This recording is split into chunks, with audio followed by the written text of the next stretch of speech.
What is going on, guys? It's Yoji. Welcome to my ethical solo Selffound adventures, episode 4.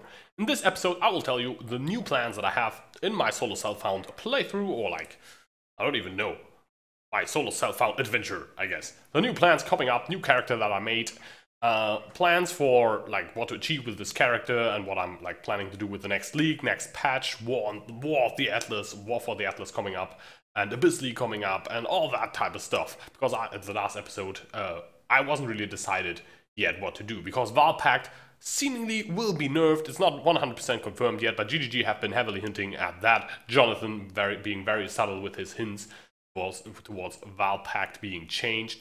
And it's not final yet, of course, because we don't have the patch notes yet, but I think it's very likely that Valpact will get nerfed. And without Valpact, I don't think Cast on Crit Discharge, which was the build I was originally intending to make, will work all that great against Reflect, and especially not in a solo Selffound environment where I will need the Assassin Ascendancy to get enough crit to actually make this feel good. So instead, I decided to reroll something different, because I did some crafting and some I got a Belly of the Beast dropped, and I tried to link it, and yeah, this is how it turned out. 5-link would be enough to start. Oh, we can. I have a 5-link prophecy that I can use in this. So all I would really need is to link it. So I'm just gonna try. I have 1,300 fusings. Getting a 6-link is not impossible with this, he said, going into it.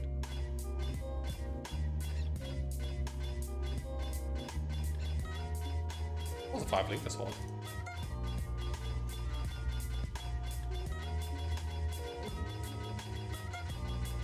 Let's see what we do. I mean, it would be kind of nice. I still have a 5-link to back it up, so I don't really rely on the 6-link, but it would be kind of sweet.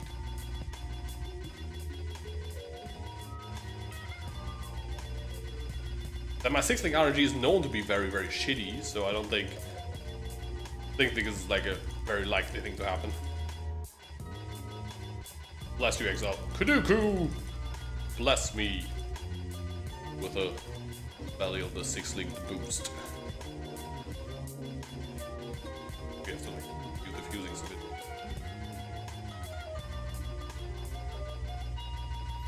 The extra gore. It's only for the extra gore. Best mod on there. But seeing this right now, maybe I should have used some Divine on this one rather. We are 350 fusings in. Oh, not good. Look better with the 1000 on there. Everyone give Yoji your energy. Yeah, it'd be kind of nice. Some energy at least.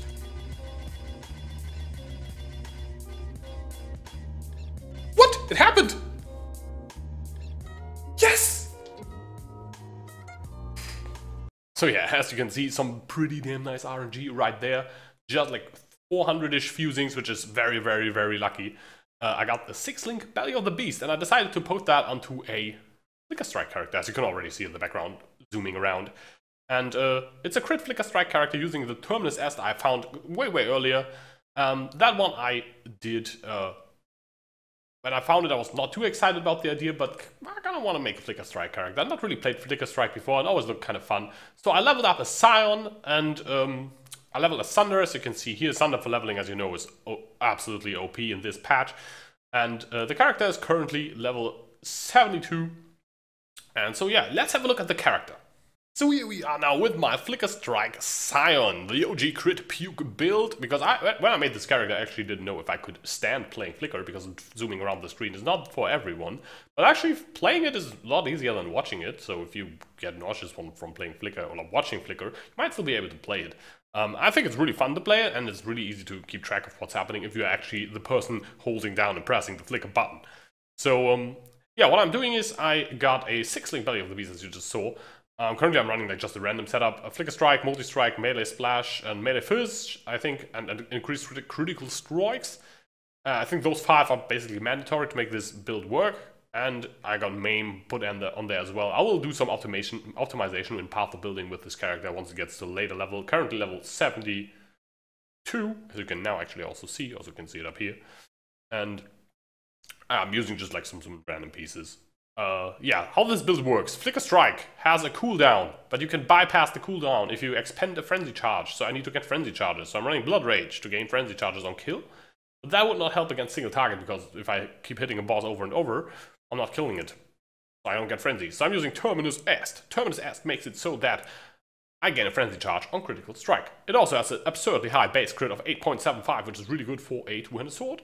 And with this thing, we got about 10% crit, and then we got like let's see.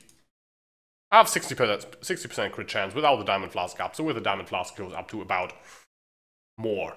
So yeah, we are pretty good at crit. It's really good for sustain. As you saw on the footage before, I could just flicker around, I could flicker on bosses, it's completely fine. Other stuff I'm using is, yeah, Diamond Flask is important, I'm just using random Utility Flask. This probably will get replaced by something else at some point. Not really decided. Might do some Aziri runs and get an Aziri's Promise, that should probably be really good.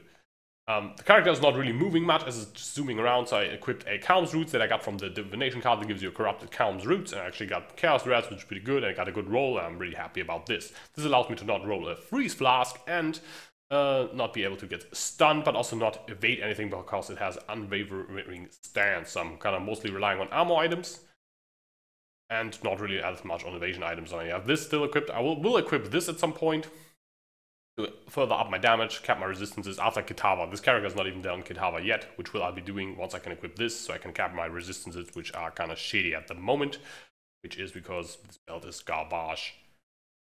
So let's not talk about this ring. This ring says is add fizz damage, which is good. At least I have a good amulet. Let's look at the amulet. Good. Crit multi, life, accuracy, so attributes, always nice. Lots of added fizz. Added fire damage is not really that needed or good, but I'm not going to annul this. This is an insane amulet, so let's keep that. And I got a helmet with 100 life and some res. It's an alright helmet. Also has some armor. It's cool. It's good so far. And yeah, the plan for the character currently has done Cruel Lab and Normal Lab. I will go Assassin and Slayer, so it's going to be an AssSlayer Scion. And the passive tree plan that I have laid out, I went through these nodes, which you should never do because they're really shit. You should go through here, but I did go through here because I'm retarded. I actually know why I did it.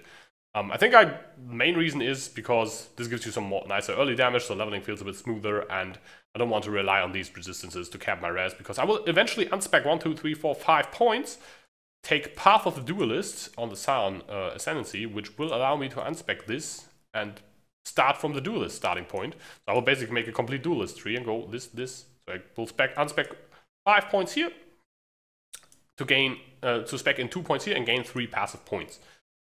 Other important things this character has: two-handed damage nodes, Frenzy Charge, will get another Frenzy Charge, has Jewel Socket with Good Jewel, has crit with Blade, Fatal Blade with swords, is really good, has some more crit and crit multi here, has melee crit over here. That's roughly at the moment enough crit to actually do kind of well. I got this node because it gives me Dex and Int, makes it easier to equip some items. This also gives Dex and Int, makes it also easier to equip the increased critical strikes gem, and also some blasphemies, which makes it easier to crit and sustain before we go Assassin. Once I go Assassin, I might actually be able to unequip this.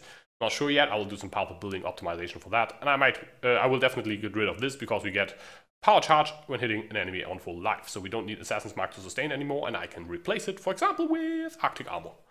That would be probably pretty good, because while you're flickering, I don't think your count is moving, but it's really hard to test that. Two-handed damage, frenzy charges, life, lots of life. The character will have a lot of life once it's spec all the life nodes. We get life nodes here, we got life nodes here, we got life nodes still to pick up here. We'll go down here as well. This is a pretty good, great node with 200 flat accuracy, plus this, all this accuracy, and we got this crit and accuracy late game as well. We'll have a lot of accuracy, so that's good for critting.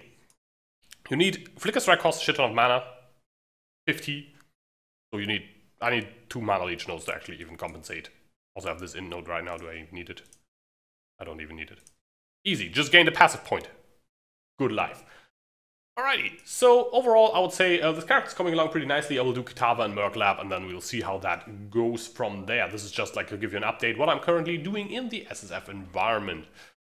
Towards 3.1, I will be playing keep playing this character, maybe even try to get this or another character. Once I make a character that is really fun, basically, I will try to get to 100. That's kind of like my plan. Kill some Guardians, kill some Shaper, kill some Elders, kill some Elder Guardians, gain some elderly shaped items and shapely eldered items and all that kind of stuff. That's basically the plan here, and yeah, that's what I'm doing right now. So I won't be playing Abyss League, and you might be surprised why I'm not playing Abyss League. That's really weird. Well, I think War for the Atlas has probably enough content to keep me busy for 3 months, because I'm not playing all that much. I am currently playing quite a bit, but just because it's so fun. But yeah, War for the Atlas probably has enough content to keep me going in this SSF run, and I want to see how it is to skip a league. I've not skipped a league since Nemesis. I played every single league. Always the hardcore league when there were still 2 leagues, and then I play every race, every league, basically everything. This is the first time I'm skipping a full league and playing permanent league, and I want to try how that goes. I'm pretty curious if I will actually like it or not. I mean, I can still jump into Abyss League like 1 month late and play some Selffound over there if I'm just not liking permanent as much as I thought, or War on the Atlas is not as great as I thought it would be. But I'm actually thinking it's going to be really, really awesome, especially for SSF with all those 32 new maps and stuff. It's going to be good. Alright, this video is already a bit longer than I intended it to be. And with that, I'm going to leave you saying that I will be moving next weekend into a new flat, moving with Le Grill. So I might not be able to put out a video next week. I'm currently trying to get back into the habit of making weekly videos, but might not work, might work, don't know yet. Yeah, I just can't say. But I'm intending to do at least a video on solo Selffound loot filters before the new expansion starts. That's one plan. I also have some ideas for giving like just some general SSF tips that I've just shared some stuff that I learned while playing and getting used to SSF softcore. So you can look forward to that. Leave any suggestions, feedback in the comments below for what you want to see in this series. I always appreciate that. The last 2 ideas I just said, those are the ideas from you. That's not nothing I came up with. It's like people asking, hey, you could make an episode on loot filter. You can give some tips on what you learned on SSF. Stuff like that. So yeah, feel free to leave that in the comments. Subscribe if you're new to this channel. I'm Yoji, and I will see you soon.